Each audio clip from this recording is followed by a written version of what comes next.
Welcome back. In the last year, we saw so many women of color taking on positions of power, including our very first Black female borough president in the Bronx. And we're continuing that with Ketanji Brown Jackson making history as the first Black woman to become a Supreme Court justice.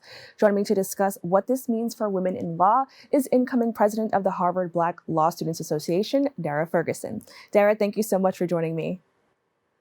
Thank you for having me.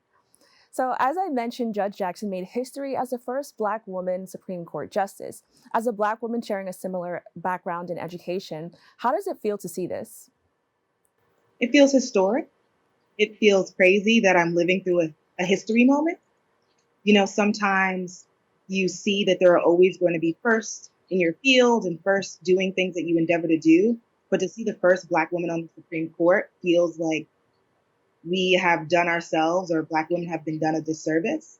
There are so many educated Black women lawyers that are doing great things in the community, that are judges, that to see her rise and the confirmation of her as the new Supreme Court justice was exciting, but also a moment of reflection for me, because she's an amazing woman. She is qualified and she is supreme, and she has done everything that anybody could do to get to where she is. However, she was still questioned and her character was still called out in ways in which we haven't seen other um, justices, nominated justices, be spoken to before. So, as a Black woman who endeavors to be a judge, her confirmation was beautiful, but at the same time, it just showed the historic problems that we have in our nation. Now, Judge Jackson is the 116th justice, and there were previously only five women before her. Why do you think this continues to be a long journey for women? I think it continues to be a long journey for women for a couple reasons. I mean, women were not a part of the educational system for a while. At Harvard Law, the first Black woman to graduate Harvard Law was in 1956. And I believe the first woman to graduate from Harvard Law was in 1953. So we see that even in a school such as Harvard, women still weren't a part of the culture, weren't a part of the education system to even become judges. And a lot of our Supreme Court judges are from these higher institutions and historically white institutions that did not service the Black community and did not service women in general. So to see that women are just now rising to power, to fame, and getting in seats that men have had historically, um, is not surprising because of where we've been and how society has placed women and their role in the household and less so in the education system. Now, I want to know your thoughts on the fact that we're still seeing first in positions of power. And although these are really great moments with Kamala Harris, for the Bronx, it was Vanessa L. Gibson, and now Judge Jackson. These are like amazing accomplishments, but we're still seeing first in the years 2020, 2021, and 2022. What are your thoughts on that? I think it just shows that we have a long way to go. And even when I think that when Obama was elected president, everyone's like, everyone was like, now like Black people are equal. And it's like, no, Black people are not equal because we have a singular Black president.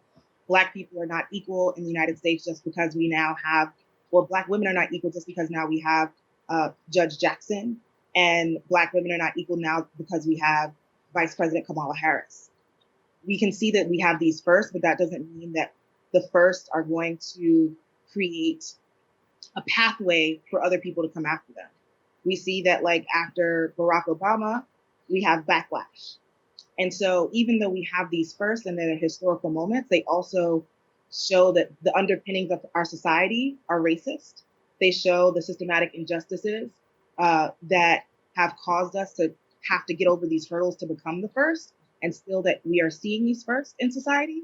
And so, though these first are an accomplishment, it should also shed a light on what it has taken for Black people to get here, what it has taken for us to achieve, and how we have been historically disenfranchised that we still are seeing these first. Now, although Jackson has done the work, she endured a lot during those hearings, which you talked about a little bit, which resulted in an emotional moment between Senator Cory Booker and Judge Jackson. Can you explain the importance of Senator Booker publicly showing support in the way that he did? Well, first of all, I thought that that was a beautiful moment. judged. I thought that was a beautiful moment because in this moment we see a Black man supporting a Black woman. And so much of the time we see that this is the other way around, where we see Black women supporting Black men and using their voice in the room to be that support. And so to see Senator Booker take that time to not only educate his peers, but also educate the world that was watching about her accomplishments so she didn't have to speak on that herself. Because sometimes to hear a man's voice is more validating for people because women, and especially Black women, are twice marginalized. And so that moment was huge. And I felt that moment when Senator Booker said, like, Judge Jackson looks just like my mom. Because Judge Jackson does look just like my mom. You know, like she is a woman, she's a Black woman, she's a Christian. And those are all the ideals and attributes that my mom has as well. And so to see this moment and to see him embrace her, to see him educate people on her behalf was something that was powerful, was something that was beautiful. And then it was just a Black moment and a Black experience that I'm happy the world got to see. Now, can you tell us what challenges do we face in this career field? Because although it was nice that he supported her, I think it just shows that we need that support in this type of field. So what are some challenges that we may face if you're a Black woman going into law? I think there are many challenges that you face as a Black woman going to law. Black lawyers make up less than 4% of the legal field. So that means that out of all the lawyers out there, there are not that many Black lawyers. So what does that mean to walk into a space where you are the only Black person? What does that mean to be at a table and people don't think that your voice needs to be heard? What does that mean that when you have success or that when you're accepted into a position and people think it's because of affirmative action? I think that Black women and Black people and Black lawyers who step into these legal spaces are questioned on their brilliance, are questioned on their belonging, and questioned on whether or not they give value the sides of their diversity. When our minds are brilliant and who we are adds more than just diversity, but diversity of thought and not just race and creed. Now, I've actually seen some clips from her Supreme Court hearing, and they went viral because of the types of questions that were being asked, the amount of questions that were being asked. Is this process the norm in this type of position, or was this possibly a display of misogyny and even misogynoir? I think personally, I think that some of the questions were like out of touch and like not something that I've seen with other confirmations. I think that when Judge Jackson got asked about a confirmation of another another justice that is currently on the bench, I thought that that was out of scope. When Judge Jackson was asked about critical race theory, I thought that that was because she was a Black woman. When a lot of her cases were brought to limelight and she was asked to recall these small, minute details in her cases, I thought that that was also kind of absurd. So we see that even in her confirmation, even in like her going through this process, that she was looked at twice as hard as her other counterparts. And there are people who I feel like historically have been on the bench who weren't asked those same questions. Now, I really want to talk a little bit about your Harvard experience. I think that's so amazing, and it's really exciting that you share that quality with Judge Jackson. Can you tell me what it was like to be at a predominantly white institution as a Black woman in law? Yes. So being at Harvard Law is definitely,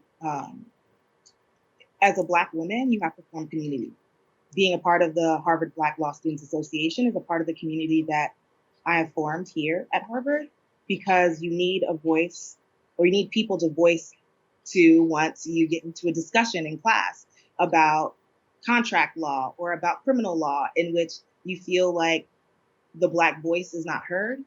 As someone who also went to a historically white university for undergrad, I feel like Harvard Law has had some of its own different challenges because of the institution and because of the expectations that I have going to an Ivy League school and going to a school with the name as Harvard, such as Harvard. So I think that it has been a difficult journey just due to the fact that like there are all of these expectations that you have for yourself and that you have for the that you have for the institution.